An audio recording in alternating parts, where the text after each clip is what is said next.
This is the Barbados Today morning news for Wednesday, June 7th. Thank you for joining us. I am Marie-Claire Williams. We begin with news that developer Paul Doyle has been given the green light to proceed with construction of his controversial Skeete Bay tourism development project. Back in 2012, popular Calypsonians Red Plastic Bag and Mac Fingal led a public campaign against the proposed St. Philip development, arguing it would have a negative impact on their community. At the time, the then Housing and Lands Minister, Michael Lashley, gave assurances that Skeete Bay would remain the property of the Crown. But the Town and Country Development Office has approved construction of the 67 luxury units overlooking Culpeper Island and Skeete Bay. Doyle says he welcomes the decision. Well, we did get town planning approval, and I think the controversy was more when we had our town hall meeting. The professionals that guided us through that process told me that it was the only town hall meeting they were ever at that 100% of everybody in attendance spoke in favor of the project. Okay. So that's not terribly. I mean, I think there was one or two people that that spoke out about it and had questions, but I think most of their questions revolved around some misunderstandings about their ability to fish on the pier in our restaurant facility. But I think once we cleared up the misunderstandings, everybody was very positive about it. And in news of another controversial development, government is being warned not to make a wrong move on the construction of the controversial Hyatt Resort. The warning comes from social activist David Comissiong, who has gone to court to challenge government's decision to give planning permission for the project. He told Barbados Today that if the state allows developers to start building before a judicial ruling is made, taxpayers could end up paying liability costs to the contractors. If they start work and the court ultimately finds that the permission was not properly granted and must be set aside, then they will lose the value of the work that they have done, and they may very well have a legal claim for their losses against the government of Barbados. So this is one of the reasons why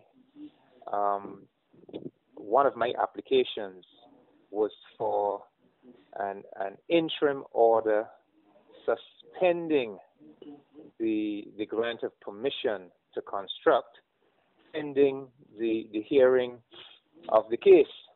U.S. Ambassador to Barbados and the Eastern Caribbean, Linda Tagliatella, says the U.S. has so far provided over $5 million to help the region boost its disaster management capabilities. Tagliatella was addressing the opening of the annual military and disaster management exercise Trade Winds at St. Anne's Fort yesterday.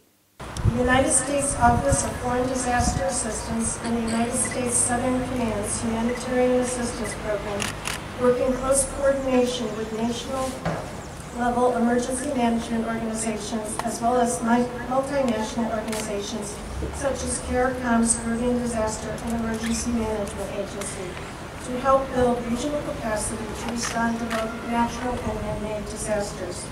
Through these partnerships in the Eastern Caribbean alone, the American people have provided in excess of $5 million to build multiple emergency operations centers and regional disaster supply warehouses. She added that the U.S. is continuing to integrate comprehensive human rights training into exercise Trade Winds. Tagliatella says Washington is committed to addressing the serious problem of human rights abuses at home and will also help others around the world to do the same. Specialized human rights training is an important step forward in combating exploitation against society's most vulnerable people, a crime that should not be tolerated anywhere in any form. Humanitarian assistance and disaster preparedness are also essential tenets of our mutual cooperation and are important components of this year's Trade Winds exercise. The Central Bank of Barbados has named Michelle Doyle Lowe as the acting deputy governor effective June 2nd. Doyle Lowe joined the bank as an economist in 1997 and has held various posts including Deputy Director of Banking, Currency and Investments, Advisor to the Governor, and most recently Director of Research and Economic Analysis Department. Doyle Lowe replaced Elson Gaskin, who has returned to his substantive post of Bank Secretary. The changes come in the wake of the sacking of the then Central Bank Governor, Dr. Delisle Worrell, in February at the height of his disagreement with government on the way forward for the economy. Worrell has since been replaced by Acting Governor Clevinston Haynes. There's regional and international news after this short break. Who call and get your yams and potatoes? Wait, my girl, how you want to see you for long? I got how you keeping, but you don't sell the nation paper no more. But that paper ain't selling. This must know it stop selling that. Look, one time I would have made a little dollar on the Sunday sun. But when Sunday night, I still trying to get the weather there. Well, you know you can't call that the Sunday sun no more. You gotta call that Sunset News. Call at no time that news stale. People complain that them ain't got nothing in it to read, and the price keep going up all the time. A woman abused me so sick the other day, telling me that she does read Barbados Today online for free. I couldn't take that abusing soul, so I switched to my potatoes and yams. Well, let me tell you, if pork selling, you got to raise pigs. How much for the yams? Oh, 75 cents a pound. But that's cheaper than that stale news. Give me... How much you want? a pound. Only a pound? Anyhow, these eating real good. Let me wrap them up for you. Come. The Barbados Today, news you can trust.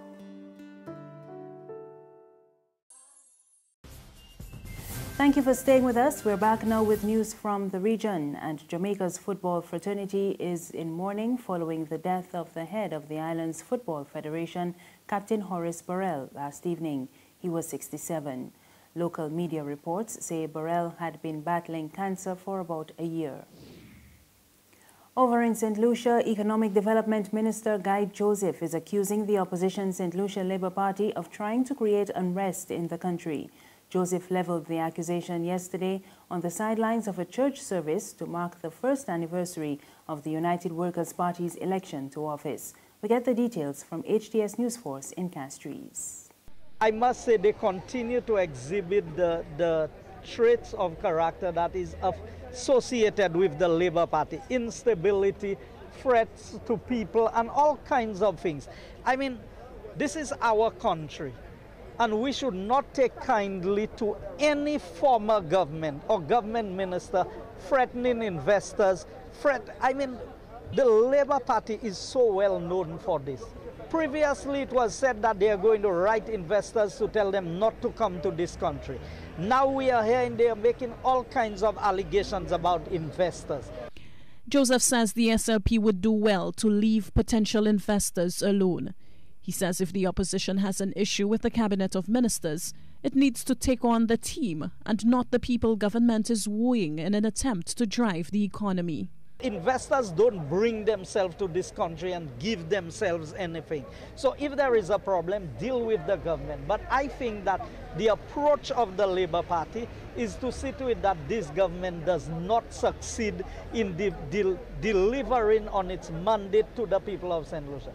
When asked for his views on the UWP's first year in office being dubbed a year of controversy, Joseph says that controversy is to be expected. And finally, South Africa is in recession for the first time in 8 years.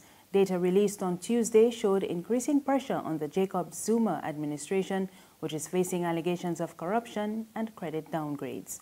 We get more from Reuters. It's Africa's most developed economy, but away from the beach, South Africa is sinking.